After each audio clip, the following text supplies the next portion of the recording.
Parliament on this debate over the call for prompt federal action on the Trans Mountain Pipeline.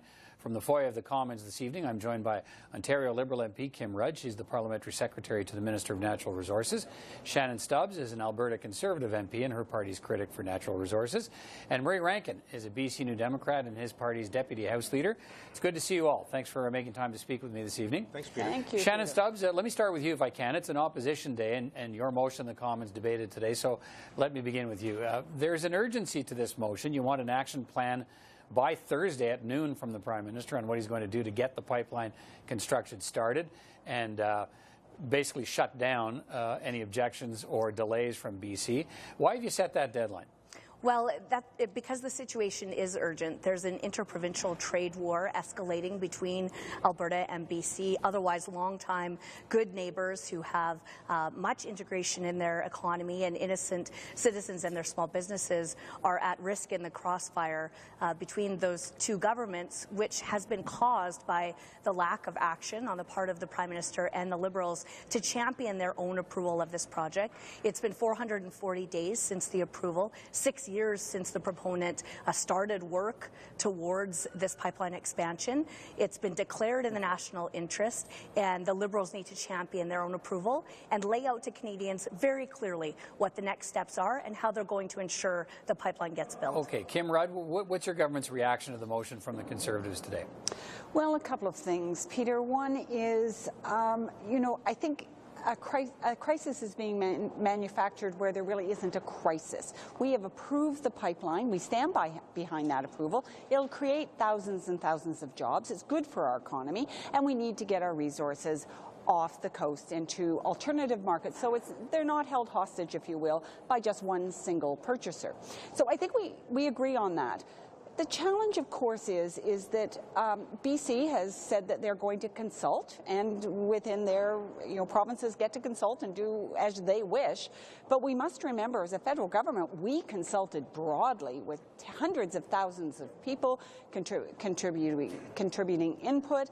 So at this point, from the federal government's perspective, Minister Carr, the Prime Minister have clearly said we are behind this pipeline, we support the pipeline, and apparently the opposition is having trouble taking yes for an answer. Well, why if that's the case, it sounds like you're saying all the consultation that's been required has taken place. Why wait for more consultation in British Columbia? We're not waiting for more consultation in British Columbia. We have approved the pipeline. We stand by the nationally regulated pipeline. British Columbia can do what they want. They can consult whomever they want, but it has nothing to do with our approval. Our approval will go ahead. The Prime Minister has been very clear that any move by the British Columbia government to restrict the flow of bitumen through the pipeline would be against the national interest. All right, Mr. Rankin, what's your view on this? I represent Victoria, British Columbia, Peter, where virtually everyone thinks this is a disaster waiting to happen. We do not accept that somehow the national interest is determined solely in Ottawa. We think we're proud Canadians as well, and we're going to stand up and protect our coastline. The Prime Minister is playing Russian roulette with a product called diluted bitumen, which the Royal Society says in peer-reviewed analysis we don't even know what it does in coastal environment. We're fighting this all the way. But the Prime Minister and the Natural Resources Minister repeated this, that the pipeline is going to get built. I mean, is there under any circumstances, is there a pipeline that you would support being built by Kinder Morgan along the same route they're talking about that would allow the same volume? Peter, the Prime Minister, when he was running for office, came to my riding and he said the process would be, quote, redone. They did not do that. He did not keep that promise. People in British Columbia are outraged at this Prime Minister, and we're concerned that he's not following up like he said he would. Indigenous people, chambers of commerce, municipalities, local, just individuals are all saying this is not a project that should have 7 times as many tankers going by some of the most dangerous waters, through some of the most dangerous waters on the planet. It doesn't make sense. Shannon Stubbs, do you believe the government approved the pipeline now, but seemed to suggest today that they'd be just as happy to see it mothballed by this possible delay, I guess, from British Columbia? Is that what you think is happening here? The government approved it, but now it'd be just as happy to see it die?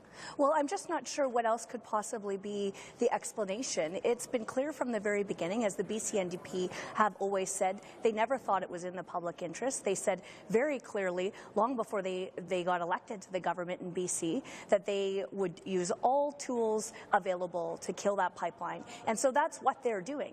So the inaction on the part of the Prime Minister and the Liberals to ensure that this pipeline could get built is inexplicable. The Prime Minister, in his first phone call with the new BC Premier, didn't even bring up the Trans Mountain expansion.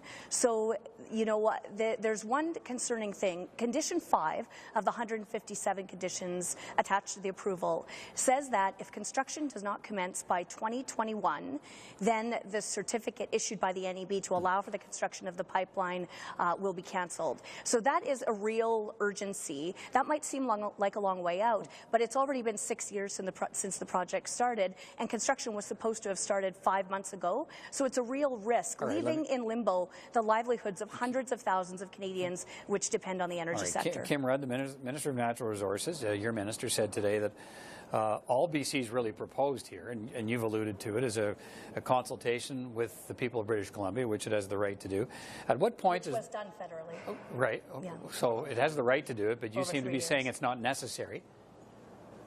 Yeah. Yeah, you seem to be saying it's not. You touched on the fact that the federal government has done it as well. At what point does a consultation process become a delaying tactic? How long is the government prepared to wait? Well, first of all, as we have said, British Columbia has not done anything except that they're going to consult. So as a federal government, we're not going to speculate on what their move might be. Having said that, as the minister has said, we have officials out in British Columbia speaking with the British Columbia government, the Alberta government, trying to find a resolution to this. And I think that's a responsible thing. And I do have to take issue with Murray's comment about not changing the process. If you remember, in January of 2016, we put in the interim principles and added a special ministerial panel to review this project and to increase the participation, particularly with Indigenous communities and communities along the route who didn't feel that they had had a voice. So that voice has been heard. There was additional consultation. And I'm going to say it again. We stand by the approval, and we are going to see this pipeline built. Mr. Rankin, to be clear here, is this? Do you believe this is a legitimate consultation process, or is it a process designed to delay, and hopefully delay long enough to kill the project? And you're okay with that? I'm okay with the province within its sovereign jurisdiction consulting with its people on a product we don't even know about, which the Royal Society said in a report in 2016 did not, we don't even know if it sinks in a coastal environment, Peter. Can you believe that? And that's what this government is asking British Columbians. They want to get a scientific panel to review what the NEB did not do. All right. So so let me put this to you then. Is it your thinking that at the end of another consultation process, you could actually, if you were satisfied, you could actually come to support the pipeline? I mean, it depends, of course, on what that comes up with. But at this point, with that level of uncertainty and with our fragile coastal environment, I think a lot of people believe we need to do more. And I think one of those people is the Premier of British Columbia, who, I remind you, Peter, had a mandate from the people to do exactly what he's doing. Right. The product being transported in the pipeline has been in it for years, and on to the point of Indigenous communities in the area, we should be very clear about this as well. 40 Aboriginal groups along the route have endorsed the project and support it wholeheartedly, and 4 out of the 6 First Nations along the coast and the coastal communities directly impacted by the pipeline have equity partnerships in the Trans Mountain expansion and support it completely. And it also comes down to to Mr. Rankin's point. Yeah, the BC government had a mandate to do this. You can argue the federal government has a mandate to push through projects that it approves, that it believes are in the national interest. Exactly right. And I also, I think it's important to mention the $1.5 billion in the Ocean Protections Plan that is allowing us to do this. There is no question, coastal BC communities are very passionate about the beautiful West Coast that we have. We all are as Canadians. But the reality is the NDP seem to be taking a position that as a party they are against this pipeline. We, as a federal government, are clearly in support of this pipeline as it was approved in the national interest.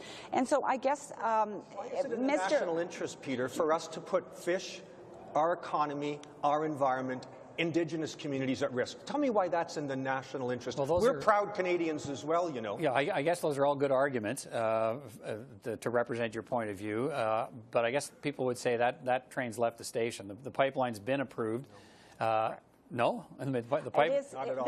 That is it. That's exactly it. The project has been approved in the national interest. The federal government has jurisdiction. The federal government has made very clear, and the Prime Minister and the Minister have made very clear that this pipeline will be built. In which case it'll be really easy for the report to all Canadians to make clear how exactly that's going to happen to be issued on Thursday. I'm not sure you're going to get that.